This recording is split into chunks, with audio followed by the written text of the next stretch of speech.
Model हमने start किए थे। मॉडल में हमने नीड पढ़ लिया है, डेयर पढ़ लिया है। आज हम यूज़ टू के बारे में पढ़ेंगे और यूज़ टू में हम इनको कहेंगे कि ये मॉडल हमारे पास सेमी मॉडल होते हैं। मतलब ये तीनों मॉडल जैसे नीड हो गया, डेयर हो गया, यूज़ टू हो गया, इन्हें सेमी मॉडल बोलेंगे। अब ये मॉडल बनने के लिए जो हमने डेफिनेशन बताई थी कि मॉडल किसी वर्ड को कब बोलेंगे, सबसे पहले वो सेंटेंस में हेल्पिंग वर्ब का काम करना चाहिए। हेल्पिंग वर्ब है और स्पीकर के इंटेंशंस को एक्सप्रेस कर रहा है तो वो मॉडल कहलाएगा। जैसे वो हेल्पिंग वर्ब अगर मेन वर्ब की तरह काम करने लग गया तो फिर वो जो है उसको हम सेमी मॉडल बोलेंगे। मतलब दो दो प्रॉपर्टीज़ उसमें आ गई। और जो मॉडल्स होते हैं हमारे पास उनमें सिंगल एक ही प्रॉपर्टी होती है कि वो सिर्फ और सिर्फ हमारे पास हेल्पिंग वर्ब की तरह ही काम करते हैं। ठीक है, मतलब अगर कोई सेंटेंस हमारे पास ऐसा होगा जिसमें मेन वर्ब नहीं है तो वो सेंटेंस जो है वो गलत होता है। ठीक है, जैसे हमने ये सेंटेंस हमने पढ़ा था एक कि ही कैन स्टडी हेयर, और अगर मैं यहाँ से ये स्टडी हटा लेता हूँ तो ये सेंटेंस भी गलत हो जाएगा। लेकिन अगर मैं कैन हटा दूँ फिर ये सेंटेंस जो है वो गलत नहीं होगा। ठीक है, मुझे वर्ब को जो है वो सिंगुलर बनाना पड़ेगा और पास्ट इंडेफिनिट बन जाएगा ये मेरा। ये हम जो है टेंसेस में पढ़ेंगे इसको कि कैसे वर्ब्स की वर्ब जो मेन वर्ब जो है according to the subject change होती है। ठीक है, तो आज का जो हमारा मॉडल है वो यूज़ टू है। और यूज़ टू का जो मीनिंग होता है वो, या हम ऐसे कह सकते हैं कि यूज़ टू का इस्तेमाल हम करते हैं अपनी पास्ट की हैबिट्स को एक्सप्रेस करने के लिए जो अभी प्रेजेंट में वैलिड नहीं। ठीक है, मतलब अगर ये आपके पास एक टाइमलाइन है, पास्ट में कोई एक्टिविटी आप परफॉर्म करते थे, ये 3 पॉइंट्स में यहाँ पे ड्रा कर रहा हूँ। ये तीनों इस टाइम पे भी ये वो एक्टिविटी हुई, फिर इस टाइम पे भी हुई, इस टाइम पे भी हुई, मतलब एक हैबिट थी वो हम आपकी। लेकिन प्रेजेंट में अब वो हैबिट रही नहीं, तब आप जो है मॉडल मॉडल जो मॉडल यूज़ करोगे वो यूज़ टू मॉडल यूज़ करोगे। ठीक है, फॉर एग्जांपल एक सेंटेंस में लिख लेता हूँ, यहाँ पे लिखूँगा मैं he used to sleep late.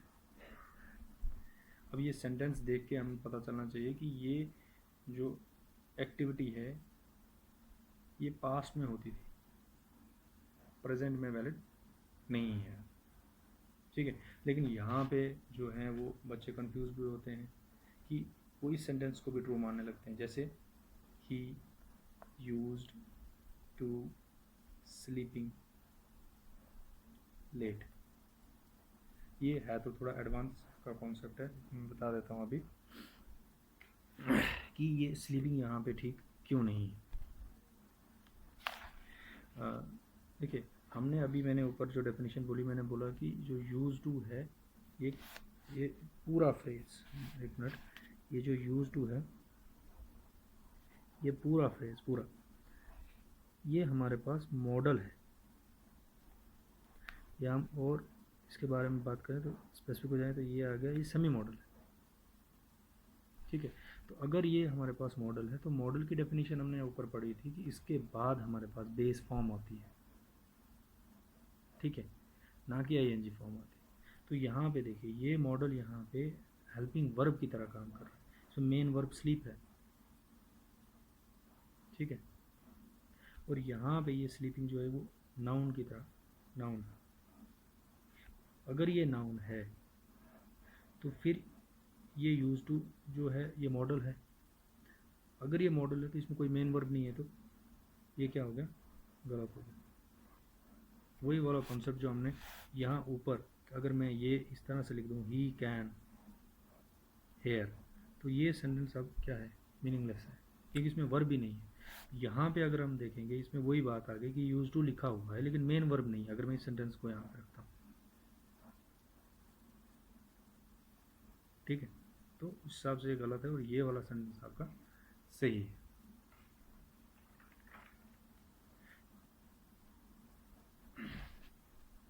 अब जो यूज टू होता है इसकी जगह पे हम एक और मॉडल भी इस्तेमाल कर सकते हैं, वो है वुड। ठीक है, जैसे एग्जांपल के तौर में सेंटेंस लिखूंगा, मैं लिखूंगा he would sleep late when he was child.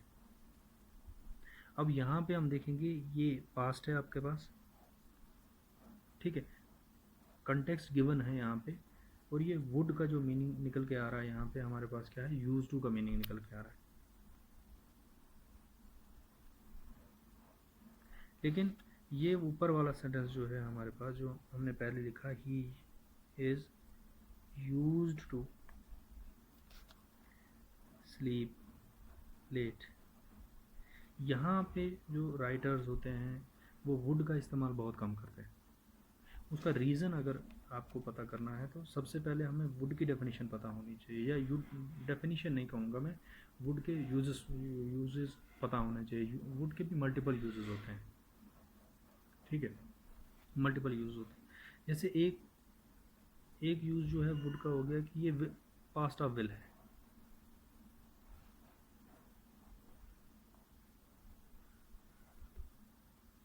दूसरा वुड का इस्तेमाल हो गया कि वो इम्पॉसिबल एक्शंस को इंट्रोड्यूस करने के लिए भी यूज़ किया जाता है। एक और इसका यूज़ होता है जैसे पोलाइट रिक्वेस्ट अगर आप करनी हो किसी से, तब भी आप मॉडल वुड का इस्तेमाल करोगे।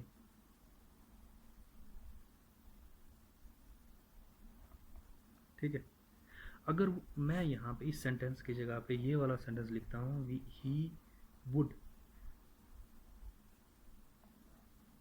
स्लीप लेट, ठीक है, तो विदाउट कंटेक्स्ट इसके मल्टीपल मीनिंग निकल सकते हैं।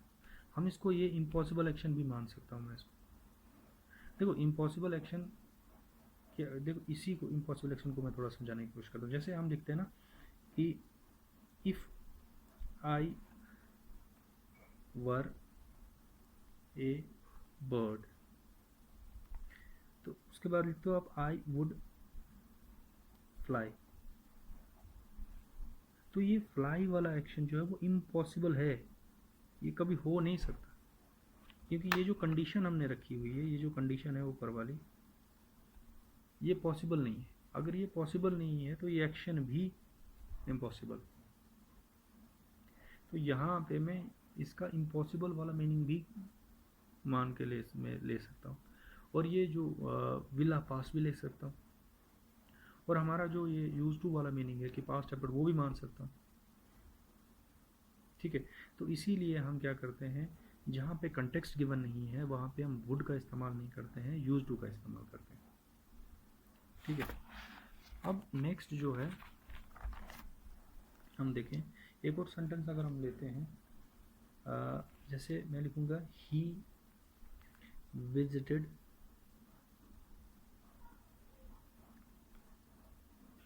us many times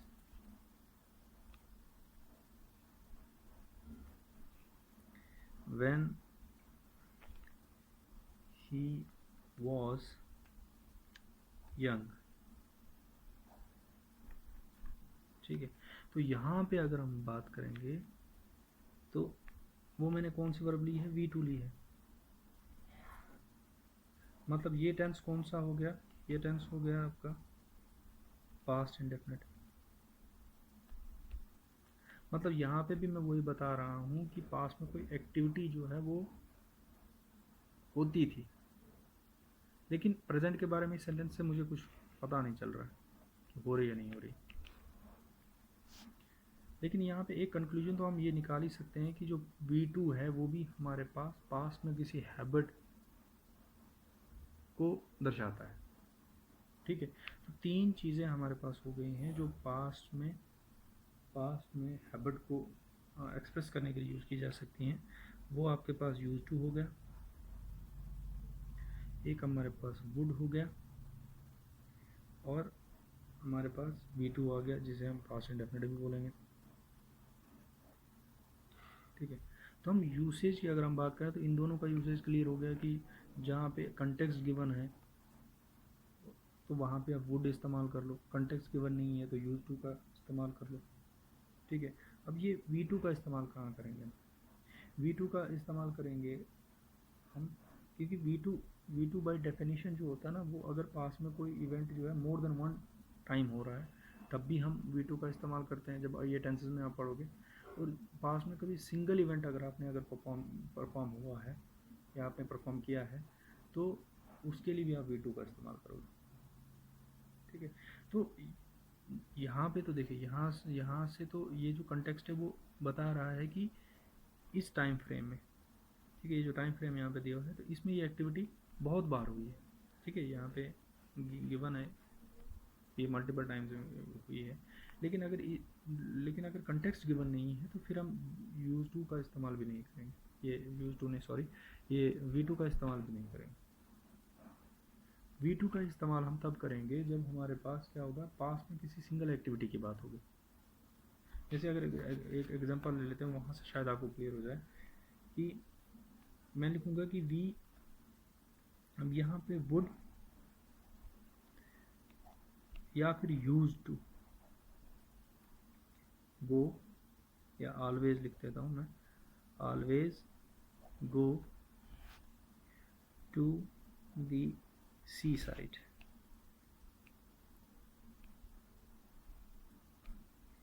for days. अगर ये सेंटेंस सिर्फ इतना होगा, ठीक है, तो राइटर्स जो हैं वो वहाँ पे वुड का इस्तेमाल, मतलब वुड को प्रेफरेंस देंगे यूज टू की जगह पे।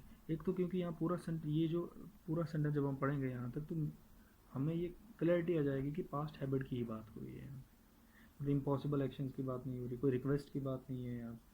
ठीक है, या विला पास्ट भी नहीं, इस कंटेक्ट ये जो पूरे सेंटेंस पढ़ के हमें समझ जो आ रहा है वो क्लियरली आ रहा है कि ये पास्ट की एक्टिविटी है।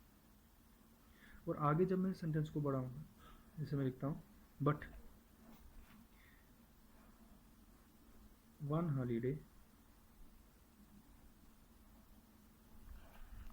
We went. अब मैं यहाँ पे यूज टू बात नहीं करूँगी, ये सिंगल इवेंट है। सिंगल इवेंट के लिए क्या, क्योंकि ये जो लिखा है ना वन हॉलीडे, यहाँ से क्लियर होता है कि ये एक ही बार हुआ है। We went to the mountain instead.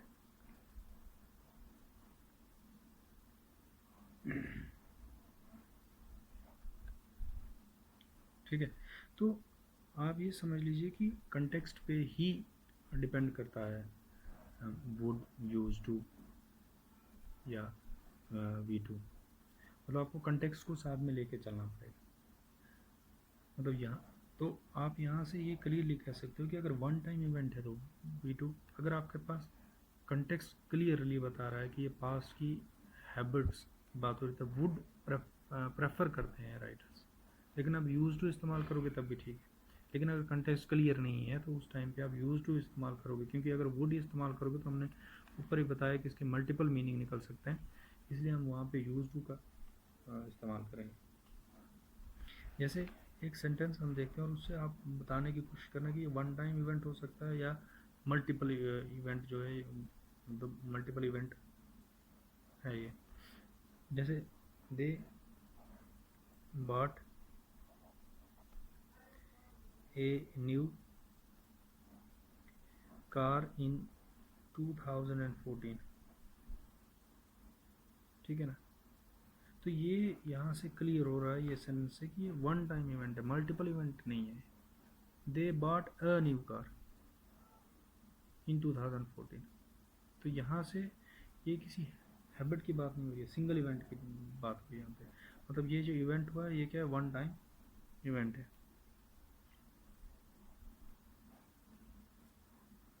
ठीक है, अब दूसरी चीज़ जो है हम आगे बढ़ते हैं। टू का जो हमने देखा है वो हमने पढ़ा कि ये एक्सप्रेस करता है पास्ट हैबिट्स को जो कि अभी प्रेजेंट में वैलिड नहीं है। ठीक है, जब हम उन्हें एज ए मॉडल इस पूरे फ्रेज को यूज़ करेंगे। ठीक है, लेकिन इसके और भी डिफरेंट मीनिंग हो सकते हैं, मतलब डिफरेंट मीनिंग, या इसे हम ये भी कह सकते हैं कि डिफरेंटली इसको इस पूरे फ्रेज को हम यूज़ भी कर सकते हैं। जैसे अगर हम इसी सेंटेंस, ये जो सेंटेंस था मेरे पास, he used to sleep late, ये हो गई पास्ट हैबिट। अगर इस सेंटेंस को मैं थोड़ा सा चेंज करूँ, इसमें लिखूँगा he is used to sleep late. अब इसका मीनिंग क्या हो गया, ये पास्ट हैबिट थी और ये अभी क्या हो गया, इज लगाने से ये प्रेजेंट इंडेफिनिट बन गया, ये फैक्ट बन गया कि ये अभी उसकी आदत ये है कि इसका मीनिंग क्या बन गया कि ही स्लेप्ट लेट, ये मीनिंग हो गया इस सेंटेंस का। ठीक है, लेकिन देखा जाए तो अभी मतलब समझने में, क्योंकि इज से हमें पता चला ना प्रेजेंट इंडेफिनिट, हम ये इसका मीनिंग कन्वे कर रहे हैं, लेकिन ये सेंटेंस अभी भी गलत है। ठीक है, अब क्यों गलत है इसको देख लेते हैं। जैसे इसमें जो दोबारा लिखते हैं, he is used to sleep late, ये स्लीप भी जो है वर्ब है हमारे पास। ठीक है, और ये यूज टू और इज, ये दोनों हेल्पिंग वर्ब्स हैं, और ये इज वाली जो है ये हमारे पास फैक्ट को एक्सप्रेस करती है, और यूज टू अगर हेल्पिंग वर्ब है तो ये मॉडल को, एक मूड को एक्सप्रेस करेगी। तो एक ही सेंटेंस में हम दो वर्ब इस्तेमाल नहीं करते, जो है ना, एक तो मूड एक्सप्रेस कर रही है, इफेक्ट एक्सप्रेस कर रही है, तो ये गलत है। अगर तो फिर मुझे इसमें से रिमूव करना पड़ेगा, अगर मैं इसको इज हटा देता हूँ तो फिर ऊपर वाला सेंटेंस फिर ये सेम रहेगा, फिर ये पास्ट वाली हैबिट बन जाएगी। लेकिन मुझे इसकी अभी प्रेजेंट वाली हैबिट बतानी है कि अभी उसमें वो आदत है, ही स्लेप्ट लेट, आज मतलब प्रेजेंट में ये हैबिट है उसकी। तो अब मैं इसको कैसे जस्टिफाई करूँगा, तो यहाँ पे ये जो है, इसको मैं अगर ये मान के चलूँ कि अब ये जो है, क्योंकि ये हेल्पिंग वर्ब है तो ये फिर ये में हेल्पिंग वर्ब नहीं हो सकता। अगर ये हेल्पिंग नहीं वर्ब नहीं है तो फिर ये क्या है वो देखेंगे हम। इससे पहले मैं एक सेंटेंस लिख लेता हूँ आपको, जैसे मैं लिखता हूँ ही इज मैरिड, क्या ये सेंटेंस सही है या नहीं। ठीक है, तो ये सेंटेंस सही है, ही सब्जेक्ट हो गया, इज हेल्पिंग वर्ब हो गया, मैरिड मेरे पास क्या है, वो पार्ट्स ऑफ स्पीच में आ गया, एडजेक्टिव है, ये मतलब ही की डिस्क्रिप्शन है। तो यहाँ पे ये सेंटेंस खत्म है। अगर मुझे आगे मतलब कुछ और एक्स्ट्रा इन्फॉर्मेशन देनी है तो प्रीपोजिशन जोड़नी पड़ेगी इसके साथ। जैसे मुझे लिखना पड़ेगा he is married to her. ठीक है, तो ये प्रीपोजिशन हो गया, ये प्रीपोजिशनल ऑब्जेक्ट हो गया आपके पास। ये सेम कॉन्सेप्ट जो है वो यहाँ पे इस ऊपर वाले सेंटेंस में भी अप्लाई हो रहा है कि यहाँ पे ये यूज टू जो है, या यूज, ये जो यूज्ड है यहाँ तक, ये जो ऐसे लिखेंगे हम, ही इज यूज्ड। ठीक है, यहाँ तक ये जो सेंटेंस है ये आपके पास क्या हो गया, मेन वर्ब हो गई सेंटेंस की, ये आपका सब्जेक्ट हो गया, और ये आपका एडजेक्टिव बन गया यहाँ पे। अब मुझे अगर आगे लिखना है तो प्रीपोजिशन देनी पड़ेगी। अब टू प्रीपोजिशन बन गई, जैसे टू प्रीपोजिशन हो गई तो अब मैं यहाँ पे स्लीप नहीं लिखूंगा, मैं इसको क्या करूँगा, स्लीपिंग लेट, क्योंकि ये टू प्रीपोजिशन है और प्रीपोजिशन के बाद जो है वो नाउन या फिर प्रोनाउन लिखा जाता है। ठीक है, तो यहाँ से हमारा क्लियर हो गया कि यूज टू के साथ हमेशा ही V1 नहीं लगेगा, ये कंटेक्स्ट पे डिपेंड करेगा। ठीक है, ये दूसरा यूसेज आ गया इसका कि यूज्ड जो है वो हमारे पास एडवर्ब एडजेक्टिव की तरह भी यूज़ होता है। एक हमने पढ़ा कि यूज टू जो पूरा फ्रेज है वो मॉडल की तरह जब यूज़ होगा तब उसके साथ V1 इस्तेमाल किया जाएगा, जो कि पास्ट हैबिट्स को रेफर करेगा, जो प्रेजेंट में वैलिड नहीं है। दूसरा हमने ये पढ़ा कि यूज टू जो है मतलब यूज्ड, इसमें से यूज टू फ्रेज की अगर हम बात करें, इसमें यूज जो है एडजेक्टिव की तरह इस्तेमाल किया जा सकता है। ठीक है, और उसके बाद जो आने वाली वर्ब है वो ING भी हो सकती है आपकी। ठीक है, और यूज टू के और यूसेज भी हैं। ठीक है, उसे हम बाद में पढ़ेंगे, जैसे जब हम एडवांस के कॉन्सेप्ट डिस्कस करेंगे उस टाइम पे पढ़ेंगे कि और किस तरह से यूज टू जो है हम इस्तेमाल कर सकते हैं। लेकिन यहाँ पे हमने एक कंसेप्ट अपना क्लियर कर लिया है कि use to as as a model जब इस्तेमाल होगा तो कैसे होगा। मतलब यूज़ टू की जगह को हम वुड कब यूज़ कर सकते हैं, और V2 से यूज़ टू किस तरह से डिफरेंट है। ठीक है, क्योंकि V2 भी पास्ट को रेफ़र करता है, और हमने देखा है कि V2 जब मल्टीपल इवेंट्स जब होते हैं पास्ट में, उनको रेफ़र करने के लिए भी V2 इस्तेमाल किया जाता है। लेकिन जब कंटेक्स्ट बेस जब हमें यूज़ करना होगा तो हम यूज़ टू या वुड में से चूज़ करेंगे जब कोई इवेंट जो है मोर देन वन टाइम हुआ होगा, और पास्ट में जब कोई इवेंट जो है सिंगल टाइम हुआ है, वन टाइम हुआ है, तो उसके लिए हम V2 का इस्तेमाल करेंगे। तो यहाँ पे हम आज का लेक्चर जो है कंप्लीट करेंगे, जो कि यूज़ टू से रिलेटेड था।